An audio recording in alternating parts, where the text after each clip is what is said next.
India देख रहे हैं आप। मैं हूं आपके साथ पूजा अग्रवाल। शाम के 6 बज चुके हैं और साथ ही समय हो चुका है सबसे बड़े डिबेट शो इंडिया के सवाल का। देश का सबसे बड़ा चुनाव संपन्न हो चुका है। 44 दिनों से चल रही चुनावी प्रक्रिया के बाद कल मतगणना होगी और परिणाम घोषित किए जाएंगे। सभी की निगाहें 4 जून यानी कि कल टीवी की स्क्रीन पर टिकी रहेंगी। भारत में हुए लोकसभा चुनाव पर देश ही नहीं बल्कि दुनिया की नजर टिकी है।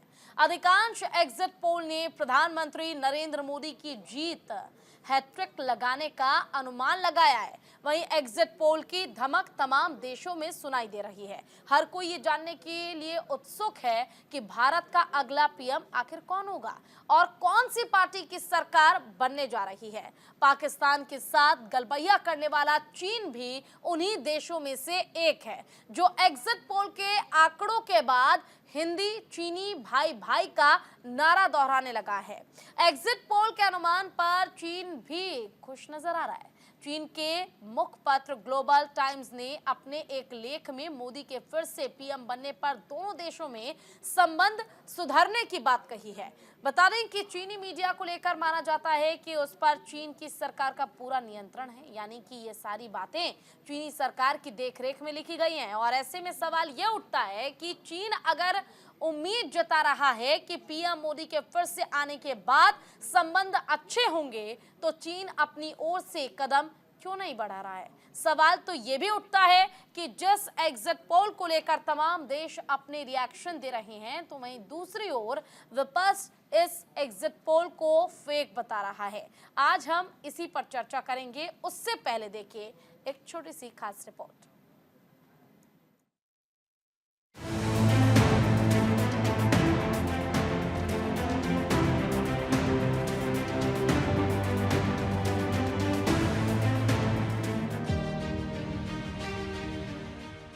अप्रैल से शुरू हुआ लोकसभा चुनाव के मतदान 1 जून को संपन्न हो गए। 7 फेज में लोकसभा चुनाव के मतदान हुए। कल यानी 4 जून को चुनाव के नतीजे आएंगे। लोकसभा चुनाव को लेकर एनडीए के पक्ष में एग्जिट पोल के जो आंकड़े सामने आए हैं, अगर इसी तरीके के नतीजे कल चुनाव के रिजल्ट में आते हैं तो पीएम नरेंद्र मोदी का तीसरी बार प्रधानमंत्री बनना तय होगा। वहीं एग्जिट पोल की धमक तमाम देशों में सुनाई दे रही है। पाकिस्तान के साथ गहबैया करने वाला चीन भी उन्हीं देशों में से एक है जो एग्जिट पोल के आंकड़ों के बाद हिंदी चीनी भाई भाई का नारा दोहराने लगा है। चीन के मुखपत्र ग्लोबल टाइम्स ने नरेंद्र मोदी के एक बार फिर प्रधानमंत्री बनने पर भारत चीन की दोस्ती की संभावना जताई है। बता दें कि ग्लोबल टाइम्स चीन की जिनपिंग सरकार का आधिकारिक समाचार पत्र है। ग्लोबल टाइम्स के विचारों को चीन का विचार माना जाता है। ऐसे में एक्सपर्ट्स के हवाले से ग्लोबल टाइम्स का यह लेख काफी अहम है। लेख में कहा गया है कि भारत के लिए यह जरूरी नहीं कि वह चीन के साथ संबंधों के प्रति रणनीतिक दृष्टिकोण बनाए रखे। बातचीत के माध्यम से मतभेदों को सुलझाने के लिए चीन के साथ भारत को सहयोग करना चाहिए। चीन और भारत के बीच टकराव बढ़ने की संभावना नहीं है। जापान और ऑस्ट्रेलिया जैसे अमेरिकी सहयोगियों सहित कई देशों के साथ चीन के संबंध अब सुधर रहे हैं। वैसे तो गलवान झड़प के बाद भारत और चीन के बीच टकराव काफी बढ़ गया है, लेकिन चीनी अखबार ग्लोबल टाइम्स में एक चीनी एक्सपर्ट्स के हवाले से लिखा गया है कि भारत के वर्तमान प्रधानमंत्री तीसरी बार भी भारत के सत्ता में आते हैं तो इससे भारत की विदेश नीति और कूटनीति पहले से अधिक मजबूत होगी। चीनी मीडिया की तरफ से ऐसे बयान आना एक बड़ी बात है, क्योंकि माना जाता है कि चीनी मीडिया पर चीन की सरकार का पूरा नियंत्रण है, यानी कि ये सारी बातें चीनी सरकार की देखरेख में लिखी गई है। इसके मद्देनजर भारत ये सवाल उठा सकता है कि चीन भारत संबंधों में अब तक कोई सुधार या सहजता क्यों नहीं दिख रही है। Bureau report, news India.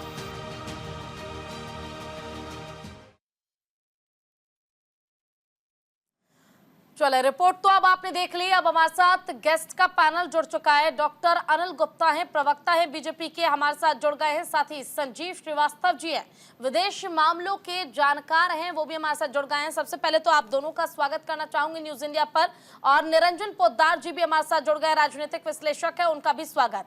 देखिए, सबसे पहले तो शुरुआत संजीव जी आपके साथ ही करना चाहूंगी, विदेश मामलों के जानकार हैं। देखिए, ग्लोबल टाइम्स में इस बात का जिक्र किया गया है कि भारत में जो एग्जिट पोल तमाम मीडिया चैनल्स दिखा रहे हैं वो बिल्कुल सटीक होगा और तीसरे बार मोदी सरकार की वापसी होगी, और अगर वापसी होती है तो चीन के साथ भारत के संबंध और देशों की तरह ही अच्छे हो जाएंगे।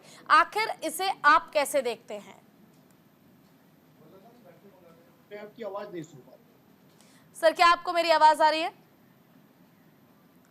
चलिए ठीक है, दोबारा हम रुक करेंगे, लेकिन इससे पहले हमारे साथ जो बीजेपी प्रवक्ता है उनका भी रुक कर लेते हैं। डॉक्टर अनिल जी, क्या आपको मेरी आवाज आ रही है?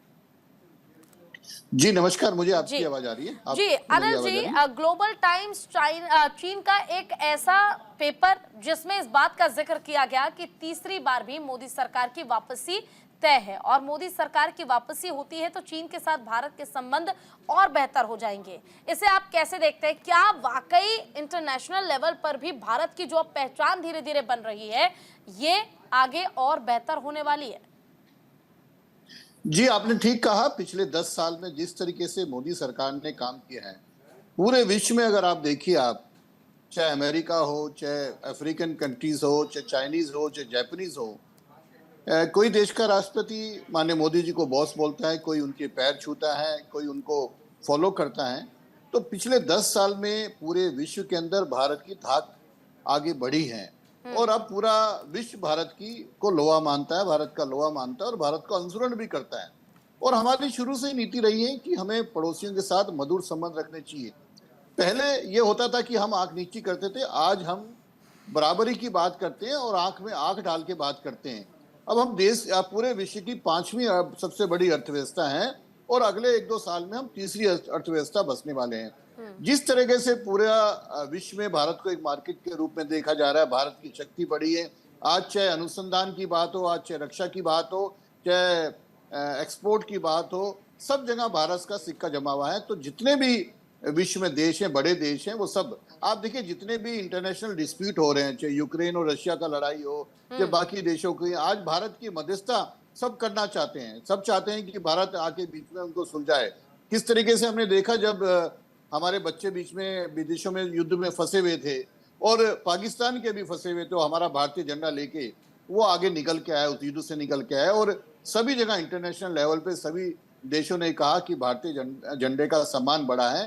तो इसमें कोई दो राय नहीं है। जिस तरीके से जो लेख आपने मुझे बताया, चाइना को भी पता है कि अगर उसको अपना व्यापार ठीक रखना है तो अब उसको भारत की टर्म्स पे, भारत के साथ जो भारत की टर्म्स पे ही उसको आगे आना पड़ेगा। अब जो धींगा मस्ती किसी की होती थी वो भारत जैसे देश के साथ नहीं चलेगी। अब हम बराबरी की बात करते हैं, और अब वो समय चला गया जब हमें किसी की बात को जबरदस्ती सुनना पड़ता था। आज विश्व में क्या चीजें होनी चाहिए वो मोदी जी सेट करते हैं, इसमें कोई दो राय नहीं है। और ये सच्चाई लग रही है, कल आपको सच्चाई उजागर भी होगी। तीसरी बार देखिए, मोदी जी वैश्विक तौर प्रधानमंत्री पर बन भारत गए। की जो पहचान बीते कुछ सालों में बनी है वो हम सब ने देखी है, और जिस तरह से भारत को खोई हुई अपनी पहचान वापस मिल रही है, इसी के ये परिणाम है कि आज हर एक देश भारत से दोस्ती करना चाहता है, हाथ मिलाना चाहता है। संजीव जी, क्या अब आपको मेरी आवाज मिल रही है?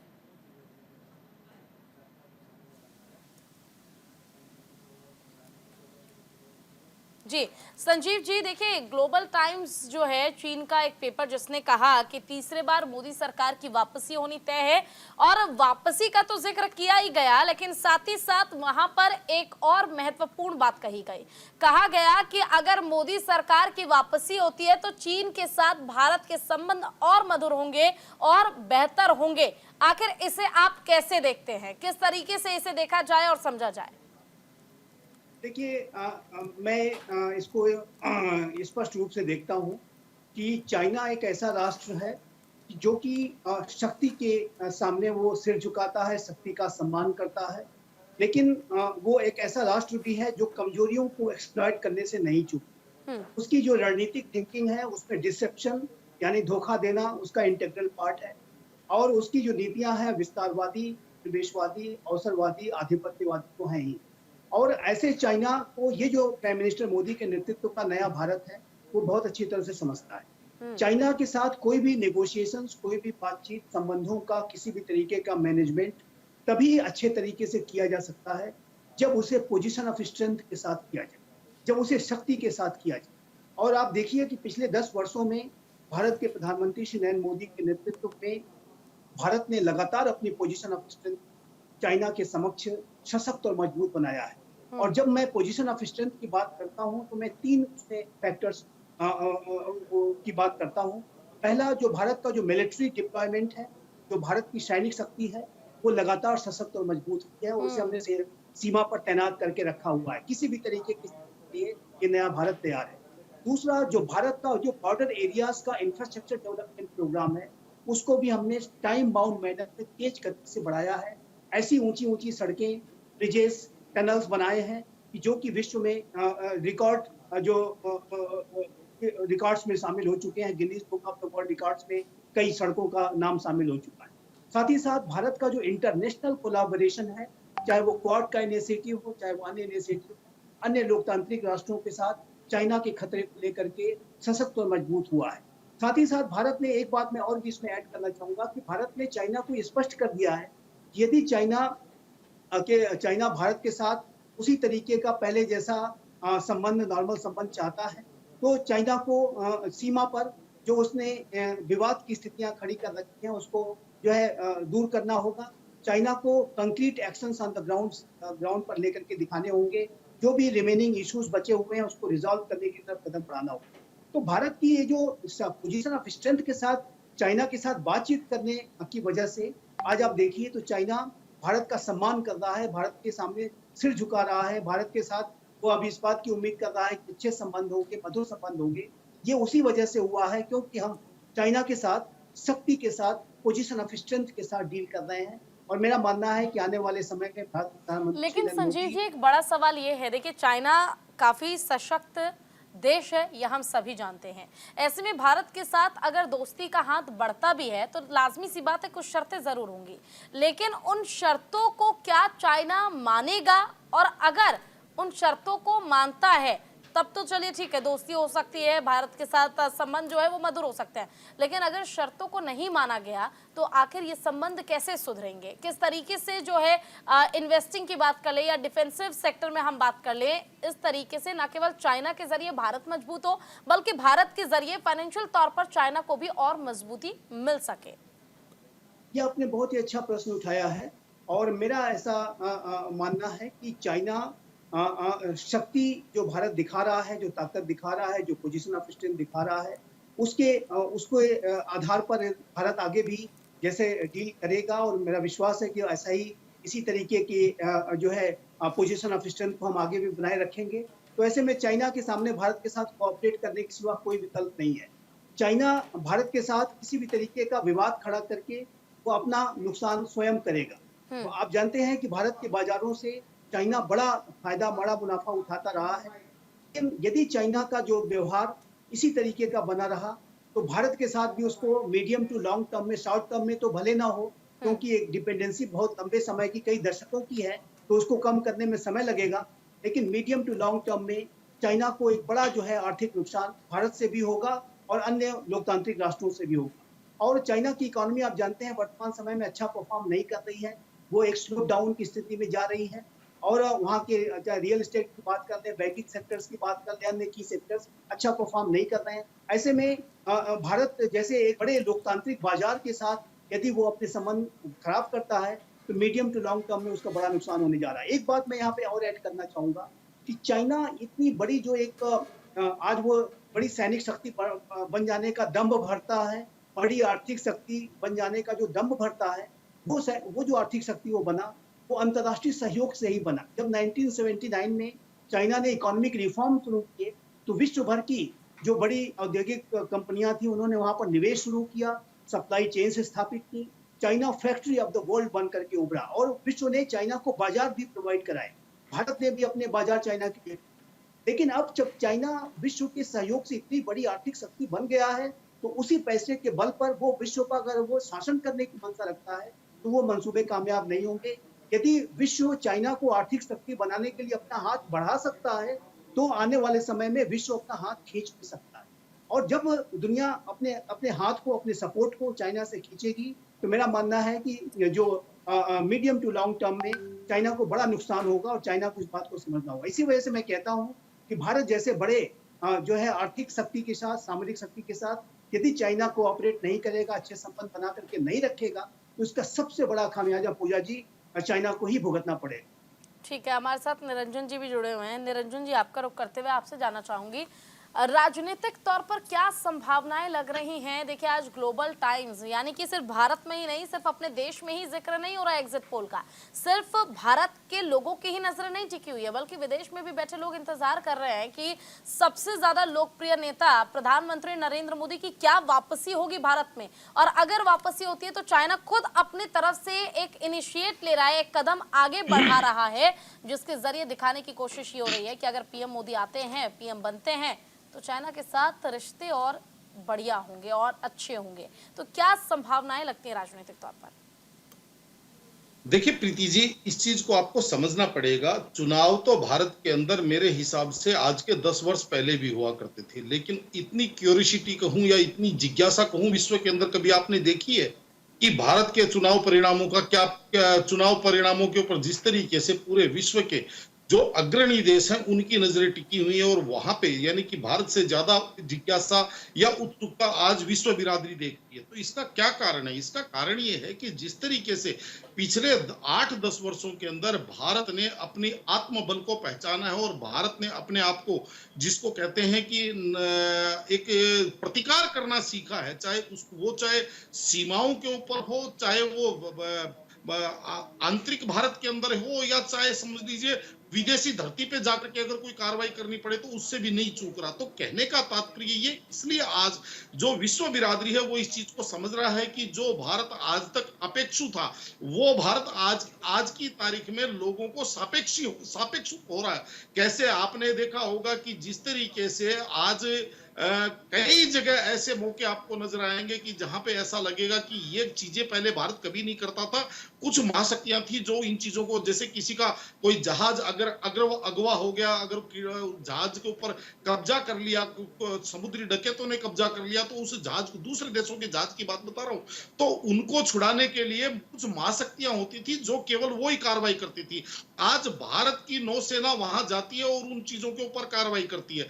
आज जिस तरीके से अगर मान लीजिए एक विश्व के अंदर महामारी आती है तो भारत कई देशों के साथ डट के खड़ा हो जाता है, उनको कुनैन की गोली भी भेजता है, और उनको अपने यहाँ स्वदेशी निर्मित वैक्सीन भी भेजता है, और लोगों को गेहूं भी देता है, लोगों को चावल भी देता है। यानी कहने का तात्पर्य यह है कि आज जिस तरीके से भारत आर्थिक रूप से, सामरिक रूप से, और जिसको कहते हैं एक आत्मिक रूप से, यानी कि आत्मबल का जो एक वो है, तो इसी को कहते हैं। और देखिए, हमारे तो शास्त्रों में और हमारी संस्कृति के अंदर अगर आप चीज देखेंगे तो ये सारी की सारी चीजें आपको परिलक्षित हो जाएगी। आज अगर मैं सनातन के किसी भी देवी देवता की आप फोटो उठा करके देख लीजिए, उसके अंदर आपको क्या नजर आएगा?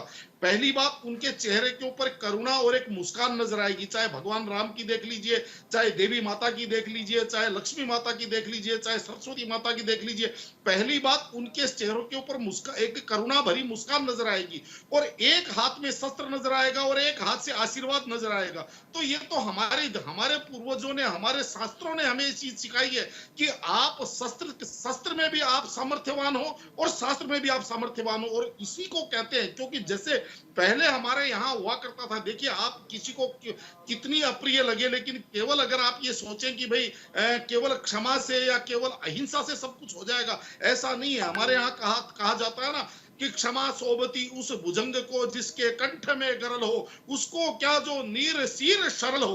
तो अगर आप में दंड देने की शक्ति है, तभी आपकी जो क्षमाशीलता है वो कहीं ना कहीं मायने रखती है प्रीति जी। और आज भारत कदाचित, चाहे सांस्कृतिक रूप से, चाहे आध्यात्मिक रूप से, चाहे आप आर्थिक रूप से, चाहे सामरिक रूप से, आज जिस तरीके से भारत ने अपनी शक्ति पहचानी है, और जैसे यानी कह सकते हैं कि जो भारत को सोने की चिड़िया कहा जाता था, जो हमारी एक पहचान जो कभी विलुप्त तो हो गई थी, कहीं ना कहीं वो पहचान अब भारत को मिल रही है। और अगर मोदी जी ने वादा किया है कि तीसरी अर्थव्यवस्था भारत को बनाकर रहेंगे, तो ये पूरी उम्मीद है कि वो वादा, वो दावा पूरा होगा, क्योंकि जिस तरह से बाकी देश आगे हाथ बढ़ा रहे हैं, इससे ये तो स्पष्ट हो जाता है कि अब भारत से दोस्ती बाकी देशों को भी जरूरी लगने लगी है। ठीक है, हमारे साथ राजेश यादव जी भी जुड़ गए हैं, कांग्रेस प्रवक्ता हैं, हमारे साथ स्टूडियो में मौजूद हैं। राजेश जी, आपका रुख करते हुए, ग्लोबल टाइम्स चाइना का एक न्यूज़पेपर जिन्होंने कहा कि जो एग्जिट पोल दिखाया जा रहा है वो बिल्कुल सही है और तीसरी बार मोदी सरकार की वापसी होगी, और तीसरी बार मोदी सरकार की वापसी होती है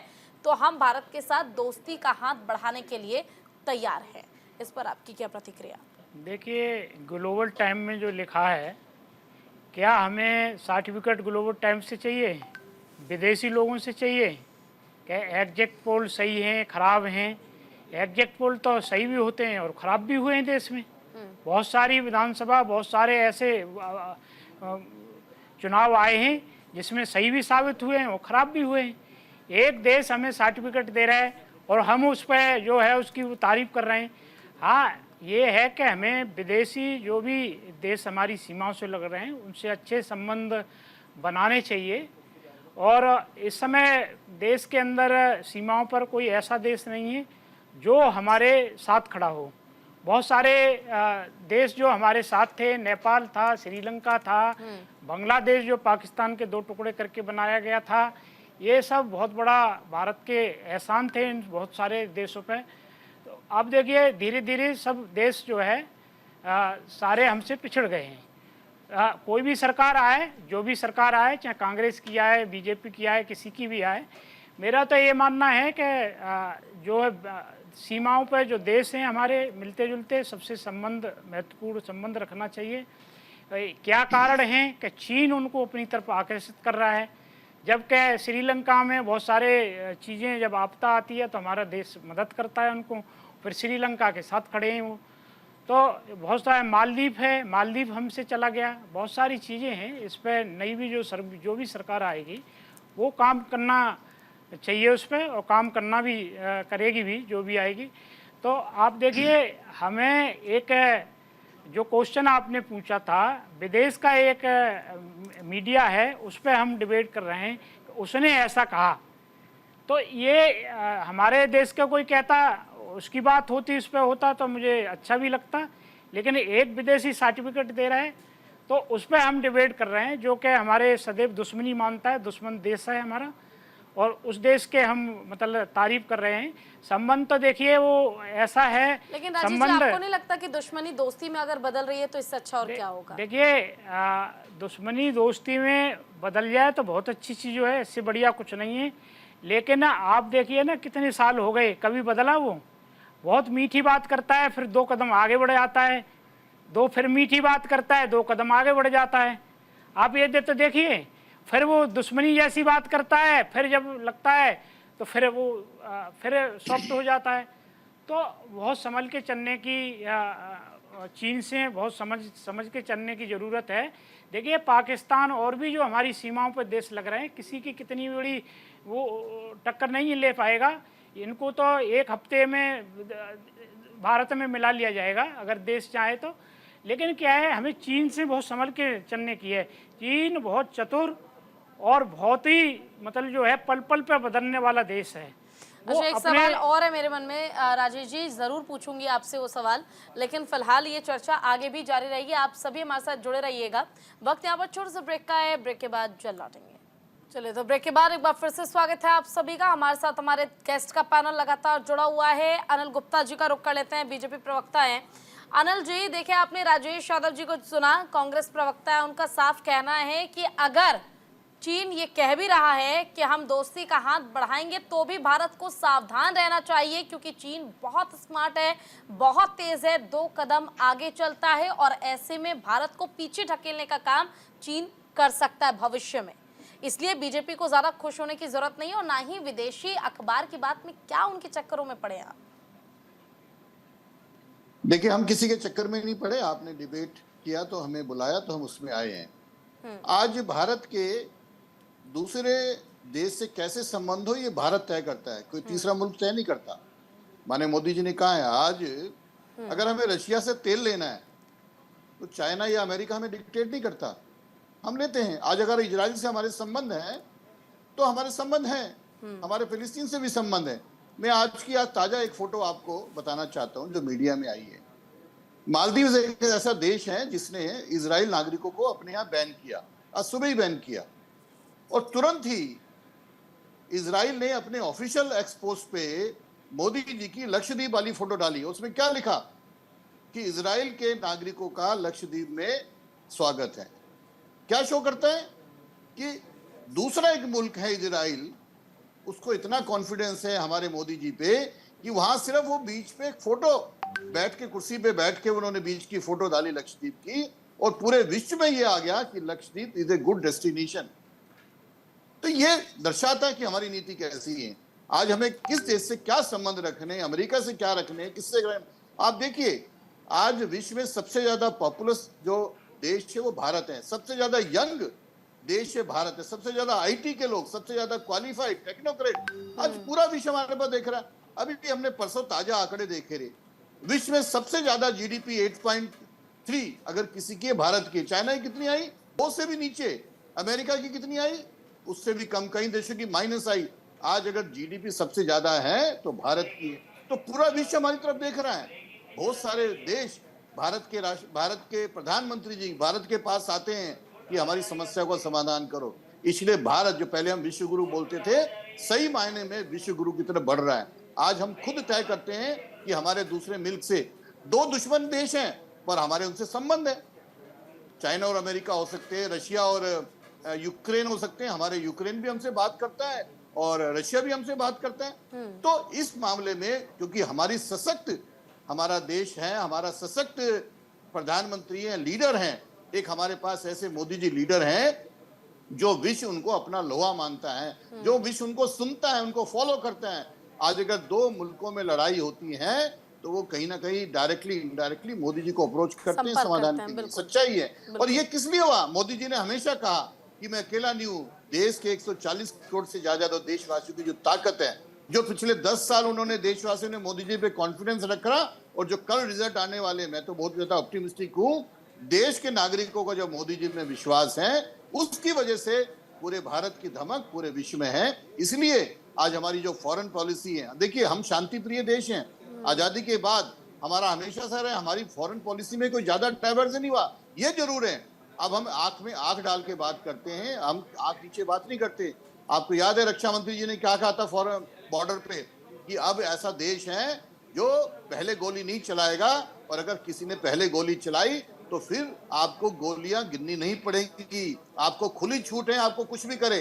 तो हमारी फर्स्ट नो वार या फर्स्ट नो अटैक की पॉलिसी है, पर अगर किसी ने हमें छेड़ा तो हम छोड़ेंगे नहीं। आपने देखा किस तरीके से सर्जिकल स्ट्राइक की, किस तरीके से कैसे आतंकवादी को मारा। आज जेएनके में क्या स्थिति है। आज देखिए हम धड़ल्ले से पार्लियामेंट में कहते हैं कि पीओके हमारा है, कोई दूसरा मुल्क कहता है क्या? नहीं है। आज तो बल्कि पीओके के लोग भी कहते हैं कि हमें भारत में कहीं ना कहीं मिलना है। ये फर्क आया मोदी जी के प्रधानमंत्री बनने हमारे देश में। आज दूसरा मुल्क कमेंट करके दिखाए ना, जो हमारे देश के हित में है। आज मोदी सरकार वो करती है, किसी तीसरे मुल्क, किसी दूसरे मुल्क के कहने पे हम डिक्टेट नहीं होते। जो हमारे लिए ठीक है, हमें तेल जहां से चाहिए हम तेल लेंगे, जिससे हथियार चाहिए हथियार लेंगे, जिसको हथियार चाहिए हथियार देंगे। आप देखिए चाइना की बात करते हैं, अभी कुछ दिन पहले हमने चाइनीज ऐप को बैन किया ना, किसने रोका? कोई ताकत थी किसी ने? कई सारे उनके प्रोडक्ट हमने बैन किए, एंटी डंपिंग ड्यूटी लगाई। तो हमें लगा हमारे इंटरेस्ट में, भारत के इंटरेस्ट में करना जरूरी है, तो हमने किया। मुझे लगता है कि कल जब रिजल्ट आएगा तो विश्व में भारत की धमक और बढ़ेगी, और हम सब को गौरवान्वित होना चाहिए कि विश्व गुरु की तरफ हमारा देश बढ़ रहा है। ठीक है, संजीव जी का रुख कर लेते हैं। संजीव जी देखिए, आज भारत का लोहा पूरे देश विदेश में माना जा रहा है। ऐसे में जब हम बात चीन से भारत के संबंध की करते हैं तो वाकई एक सवाल ये जरूर आता है। देखिए टेक्निकली कहीं ना कहीं अगर बात की जाए तो चीन काफी ज्यादा स्ट्रांग है, डिफेंसिव क्षेत्र में भी चीन काफी ज्यादा स्ट्रांग है। और ऐसे में जो एक सवाल राजेश जी ने खड़ा किया कि अगर चीन के साथ दोस्ती हो भी जाती है तो कल को चालाकी करके कोई स्ट्रैटेजी ऐसी हो जिसके जरिए भारत के साथ दोस्ती करने के बाद कहीं मिसयूज ना हो जाए, ये एक बहुत बड़ा सवाल रहता है। तो क्या ऐसी कोई परेशानी या ऐसी कोई तकलीफ भारत पर चीन के साथ दोस्ती के बाद आने की कोई भी उम्मीद या कोई भी आपको संशय लगता है क्या? जी देखिए, ये बिल्कुल उचित है कि चाइना के फेस वैल्यू पे ये जो नया भारत है भरोसा नहीं करता है, और न ऐसा भरोसा करना चाहिए। क्योंकि चाइना के बारे में जैसा कि मैंने कहा कि उनकी जो रणनीतिक थिंकिंग है उसमें डिसेप्शन यानी धोखा देना उसका एक इंटीग्रल पार्ट है। उसकी नीति में विस्तारवाद भी है, उपनिवेशवाद है। जो चाइना का जो BRI जो बेल्ट एंड रोड इनिशिएटिव है, वो एक उपनिवेशवादी जो प्रोजेक्ट है, और अवसरवादी और आधिपत्यवादी तो वो है ही। और चाइना के का जिस तरीके का इतिहास रहा है, उसको ध्यान में रखते हुए हमें जो है चाइना से सतर्क रहना होगा। और मैं यहाँ पर, जैसे कि मैं कह रहा था, कि ये जो नया भारत है, चाइना के साथ बातचीत करने से तो पीछे नहीं हटता। हम लगातार जो है कमांडर लेवल की बातचीत हो या विदेश मंत्रालय के स्तर की बातचीत हो, वो लगातार हम उनसे चल रही है। लेकिन हम चाइना के फेस वैल्यू पर बिल्कुल भरोसा नहीं करते। और चाइना जब तक अपनी कही गई बातों पर अमल करके नहीं दिखाएगा, जब तक वो concrete steps on the ground लेकर के नहीं दिखाएगा, जब तक वो रिमेनिंग इश्यूज जो बचे हुए हैं उसको रिजॉल्व करने की तरफ कदम नहीं बढ़ाएगा, तब तक भारत भी जो है ग्राउंड स्तर पर कोई कदम आगे नहीं बढ़ाएगा। और विश्वास करने का तो प्रश्न नहीं उठता। और हम, जैसा कि मैं कह रहा था, कि चाइना के साथ कोई भी नेगोशिएशंस, कोई भी डीलिंग, कोई भी बातचीत, संबंधों का कोई भी मैनेजमेंट पोजीशन ऑफ स्ट्रेंथ के साथ ही किया जा सकता है।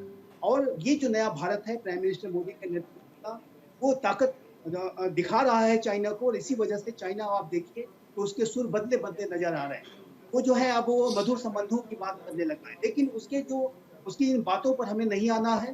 चाइना जो बॉर्डर एरियाज के जो भी रिमेनिंग इश्यूज हैं उसको रिजॉल्व करने की तरफ जब तक कदम नहीं बढ़ाएगा, तब तक ये जो संबंध है वो सामान्य नहीं होंगे। वर्तमान समय में भी आप देखें तो भारत और चाइना के संबंध सामान्य नहीं है। और जब तक, जैसा कि मैंने कहा, कि रिमेनिंग इश्यूज को रिजॉल्व करने की तरफ कदम नहीं उठाता, तब तक चाइना के साथ भारत के संबंध सामान्य नहीं हो सकते। और इस बात को भारत के स्वयं प्रधानमंत्री श्री नरेंद्र मोदी जी ने, और भारत के विदेश मंत्री श्री एस जयशंकर ने, रक्षा मंत्री श्री राजनाथ सिंह जी ने समय समय पर स्पष्ट किया है कि चाइना को जो है कंक्रीट स्टेप्स लेकर के दिखाने होंगे, और तभी इन संबंधों में कुछ प्रगति की जा सकती है।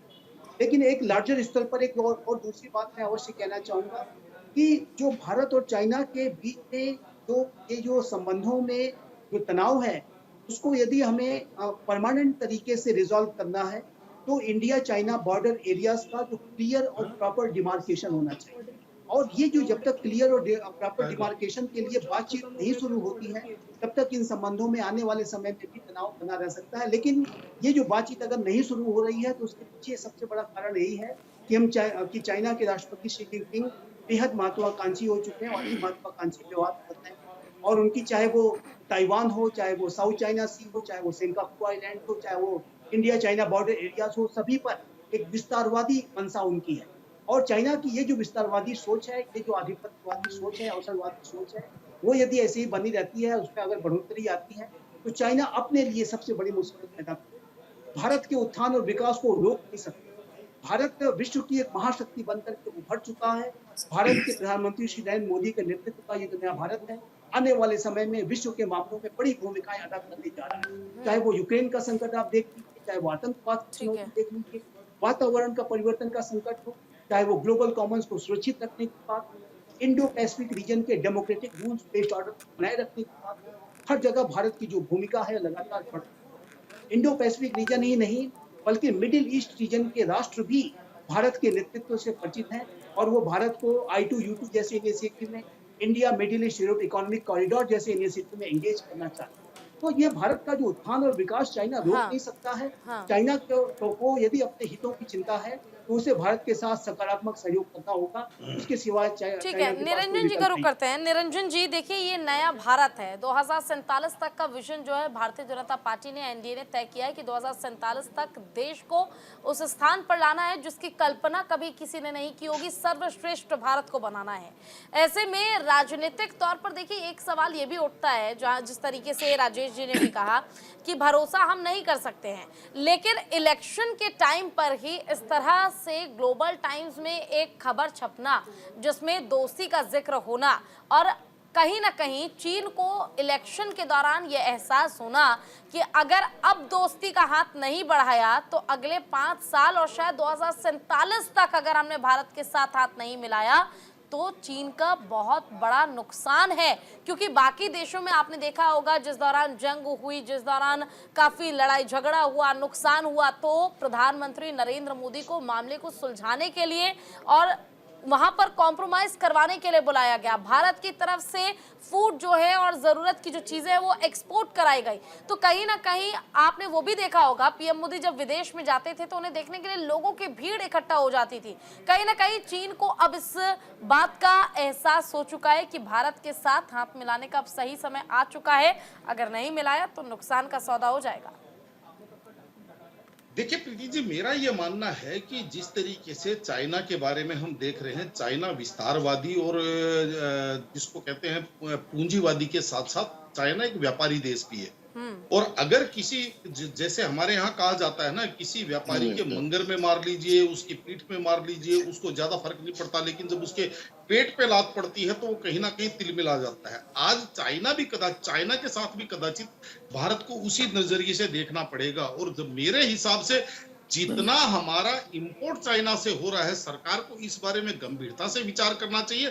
क्योंकि आज जिस तरीके से हमारे अगर आंतरिक रूप से अगर मैं देखूं तो हमारे देश की जो एक बहुत बड़ी वर्क फोर्स है जो काम के लिए परेशान है, यानी कि वो रोजगार के लिए परेशान है। और दूसरी तरफ क्या है, दूसरी तरफ ये है कि हम लगभग आप ये समझ लीजिए 90 मिलियन डॉलर का हम इंपोर्ट कर रहे हैं। तो कहने का तात्पर्य ये है कि इन चीजों के ऊपर आपको विशेष ध्यान देना पड़ेगा और इसके अंदर सरकारों को उस तरीके से काम करना पड़ेगा जो धरातल पे जाकर के। आज की तारीख में मुझे कहने में कोई संकोच नहीं है, आज जिस तरीके से विदेश नीति के ऊपर सरकार काम कर रही है, और इसके लिए मैं सबसे ज्यादा जो अगर किसी को बधाई का पात्र कहूंगा तो मैं एस जयशंकर जी को कहूंगा। जिस तरीके से उन्होंने अपने जो एक जिसको अपनी विदेश विभाग की जो अपनी एक टीम बनाई है, और किसी भी देश के साथ जो जब बायोलेटरल बात करते हैं तो वो जिस तरीके से तैयारी करते हैं, और इसके अंदर 2-3 चीजें यहाँ छूट गई है, मेरे हिसाब से चर्चा करनी जरूरी है। पहली बात, जिस तरीके से आपने देखा होगा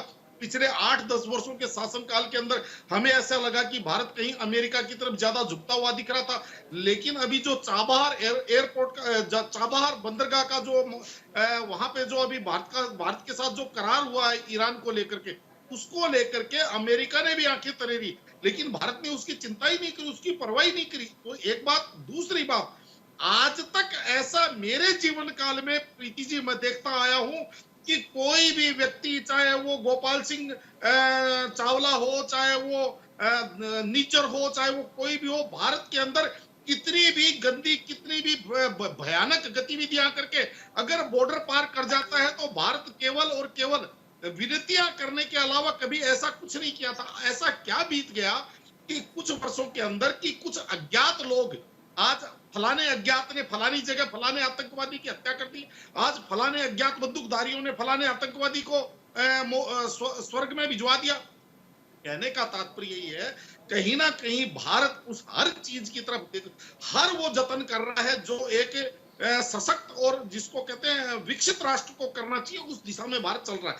लेकिन यहाँ पे जैसे मैं चर्चा कर रहा था कि सरकार अभी क्या है, आंतरिक लेवल पे, धरातल लेवल पे इन चीजों के ऊपर विशेष ध्यान नहीं दे रही। क्योंकि मैं इंपोर्ट की बात कर रहा था, इंपोर्ट तब तक नहीं बढ़ेगा जब तक भारत का जो अनऑर्गेनाइज सेक्टर जिसको कहते हैं, हमारे घरों के अंदर जो फैक्ट्रियां लगी हुई हैं, जो जिसके अंदर 2 लोग काम करते हैं, 4 लोग काम करते हैं, 10 लोग काम करते हैं, यानी जिसको हम कहते हैं असंगठित क्षेत्र के अंदर जो है, वहां तक अगर सरकार नहीं पहुंचेगी, जिस तरीके से मैं तो हर बार सरकार से मांग करता हूं, प्रधानमंत्री जी को भी मैंने चिट्ठी लिखी है, जैसे आप 50-50 लाख की गाड़ियां फाइनेंस कर देते हैं, 4 लाख रुपए देकर के आप 50 लाख की गाड़ी ले आइए, उसी तरीके से ये जो छोटे लघु और मध्यम उद्यमी है, इनके लिए आप ऐसे ही जो करोड़ 50-50 लाख की जो अत्याधुनिक जो मशीन है, यानी कि बीएमसी, जो एसएमजी, जो सीएनसी, जो ऑटोमेटिक मशीन है, इनको आप फाइनेंस करवाइए, बहुत कम ब्याज पे फाइनेंस करवाइए। उसके बाद में देखिए भारत के उत्पादन की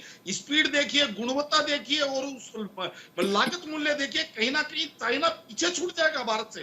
क्योंकि भारत का ब्रेन आज सबके सामने, एक जमाना हुआ करता था जब भारत को काउशिट कंट्री कहा जाता था, जब भारत को सांप सपेरों का देश कहा जाता था, आज सबके सामने है कि उसी भारत के लाल जब उनकी उंगलियां माउस पे नाचने लगती है तो पूरी दुनिया गोल गोल घूमना चालू कर देती है। तो यानी कि जो भारत के सुपुत्र, जो भारत के लाल जब अपने माउस के ऊपर उंगलियां घुमा करके अगर पूरी दुनिया को घुमा सकते हैं, तो ये जो भारत के यहाँ पे जो जिसको कहते हैं जो वर्क फोर्स है, वो आप ये समझ लीजिए, एक्सपोर्ट में, इंपोर्ट में, उत्पादन में भारत कहीं भी चाइना को टिकने नहीं देगा। लेकिन वास्तविकता ये है कि सरकारों को भी इसके लिए बड़ी बारीकी से सोचना चाहिए और ऐसी ऐसी जो व्यवस्थाएं बनानी चाहिए। हालांकि ये बना देते हैं व्यापारी आयोग, लेकिन वो एक संस्थाएं बन जाती हैं, गाड़ियां ले लेते हैं, बंगले ले लेते हैं, सरकारी सुविधाएं ले लेते हैं, लेकिन धरातल पे कोई कार्य नहीं करते। तो इस वजह से कहीं ना कहीं आज इंपोर्ट यानी कि भारत का एक बहुत बड़ा विदेशी मुद्रा जो है वो आप ये समझ लीजिए हमारे यहाँ माल के कंजम्पशन के लिए बाहर हमें भेजनी पड़ती है। और वरना मेरा ये मानना है कि आज की तारीख में देश उस सामर्थ्य की ओर बढ़ रहा है कि जब चाइना जैसे देश हमारे पीछे पीछे दौड़ेंगे। ठीक है राजेश जी, आपने देखिए सवाल खड़े किए चीन पर और कहा कि ये दोस्ती होती है तो नुकसान का सौदा होगा। लेकिन अगर एग्जिट पोल जिस तरीके से आया सामने और मल्लिकार्जुन खड़गे ने कहा 295 का आंकड़ा हम पार करेंगे, अगर 1% यही ऑफर कांग्रेस के पास होता तो भी क्या आप यही कहते, तो भी क्या दोस्ती का हाथ नहीं बढ़ाया जाता? देखिए, मैंने जो कहा, मैंने तो चेताया भाई, जो चाइना से इतनी तारीफ की बात हो रही थी और वो दोस्ती का हाथ बढ़ा रहा, उधर मैंने अपना ध्यान आकर्षित करा कि चाइना असल में है क्या चीज़। देखिए, मैं फिर दोहरा रहा हूँ कि विदेश से संबंध बनाना अच्छी बात है। पीएम साहब जब 2014 में मोदी साहब बने, पाकिस्तान को न्योता दिया और वो वहाँ का पीएम भी आया, अच्छी बात है। अब आप देखिए, फिर इतना भी नहीं हुई है कि बिना बुलाए फिर वहाँ चले जाइए। इससे क्या है, इमेज गिरती है और इससे क्या है, संबंध बनने की जगह खराब हो गई। अब देखिए, हमारे जो भारतीय जनता पार्टी के भाई साहब अभी दोहरा रहे थे कि जो है इजराइल के मिनिस्टर या पीएम जिसको भी कोट कर रहे थे, उन्होंने लिखा है कि लक्षद्वीप में, भारत लक्षद्वीप में मालदीव के लोगों का स्वागत है, जो भी लिखा। भाई, मैं ये जानना चाह रहा हूँ, आपने जो हमारे देश के विदेश विभाग ने क्यों नहीं लिखा? भाई, हम वो उन पर हमारा क्या पद है? सो हम भारत के देश के लिख रहे हैं कि यहाँ वेलकम है, उन पर क्या अथॉरिटी है? तो ये सब चीज़ छोटी छोटी हैं, ध्यान देने की हैं। ज़्यादा उत्साह होने पर भी काम बहुत ख़राब होते हैं। तो देखिए, बहुत सारी ऐसी चीज़ें हैं। चाइना को फिर कह रहा हूँ, मैं नहीं कोट कर रहा हूँ, इनके 2 एमपी, एक अरुणाचल के, एक ये अपने ये लद्दाख के, सॉरी, अरुणाचल लद्दाख के 2 भारतीय जनता पार्टी के एमपी ने पार्लियामेंट में बोला। एक तो धरने में बैठ गए, बताया कि हमारी भेड़ बकरी वहाँ तक नहीं जाती है, इतनी ज़मीन चाइना ने घेर ली और इतने वो कर ली। अरुणाचल के भारतीय जनता पार्टी के ही मेंबर ऑफ पार्लियामेंट ने जो है पार्लियामेंट के अंदर बताया। तो मेरा कहना होता है कि कुछ लोग उस समय जब मनमोहन सिंह की सरकार थी तो स्वदेशी के नाम पर रोज धरने प्रदर्शन कर रहे थे। आप हमारे राजनीतिक विशेषज्ञ थे, अभी बता रहे थे कि $90 मिलियन का हमारा जो है वहाँ से आयात होता है। तो देखिए, व्यापार तो हो ही रहा है। चाइना क्या है, एक तरफ उसकी व्यापार की तरफ नियत होती है, एक तरफ 2 कदम आगे बढ़ने की होती है, जो उसकी सीमाएं लग रही हैं सबकी ज़मीन कब्जा करने की तरफ होती है। तो और देशों की अपेक्षा और देश हमसे ज़्यादा पावरफुल नहीं है। फिर मैं कह रहा हूँ, फिर दोहरा रहा हूँ कि हमें चाइना से बहुत सतर्क रहने की ज़रूरत है। पल पल पे बदलने वाला, बहुत गिरगिट की तरह कलर बदलता है वो देश। तो हमें सारी चीज़ों की इस पर ज़रूरत है। अब आपने पूछा कि जो ABM जो अपने को लेके जो आंकड़े आए, देखिए, हर पत्रकारों ने, सबने अपनी मेहनत करी है, जो भी है सबका आकलन है। किसी का आकलन सही भी हो सकता है, किसी का खराब भी हो सकता है। बहुत सारे ऐसे उदाहरण हैं कि बहुत सारे बड़े बड़े जो विद्वान बैठे हैं उनके खराब भी हो गए। आप देखिए, करोड़ों लोगों वोटों ने वोट दिए हैं और लाखों में भी सैंपल नहीं है, थोड़े बहुत सैंपल हैं। तो उस आधार पर एक अंदाज लगाते हैं। ऐसा नहीं है कि करेक्ट, और वो अंदाज लगाते हैं, लोगों से पूछते हैं, कुछ बहुत सारी चीज़ें होती हैं, ये भी होते हैं। उसके बावजूद भी ऐसा ही नहीं है कि जो वो कह रहे हैं वो सत्य हो। तो हमें ये कहा, हर पार्टी का अपना आकलन है। जो हमने जनता से, पार्टी से, अपने सांसद से, खुद हमारी एक टीम लगी हुई थी, उसने जो वहाँ देखा वो हमें 300 के आसपास सीटें आ रही हैं। ये देखा, वो ठीक है, खड़गे साहब ने बताया 300 था। के जिस तरीके से राजेश जी आप कह रहे हैं कि ठीक है 4 तारीख का इंतजार करते, जो भी रिजल्ट होगा, परिणाम होगा, वो लेकिन तो सबको अगर मंजूर होगा जो होगा। बिल्कुल देखिए, अगर 1% अगर ऐसा हुआ, परिणाम में परिवर्तन होता है, एग्जिट पोल सारे फेल हो जाते हैं और इंडिया अलायंस की अगर सरकार बनती है, अगर तब आपके पास ये ऑफर हुआ कि चीन के साथ आप दोस्ती भी कीजिए, हाथ मिलाइए और आर्थिक तौर पर भारत को आप और मजबूत कर सकते हैं, तो आप क्या करेंगे? नहीं, ये तो चाहे किसी की भी सरकार आए, कांग्रेस की आए या और की, ये तो सबके लिए ही है कि हमें चीन से सतर्क रहना है और सतर्क रहना है। और उनको, जैसे हमारे विशेषज्ञ बता रहे कि जो आयात है उस पर अब बैन लगाना पड़ेगा, वो समय आ गया है।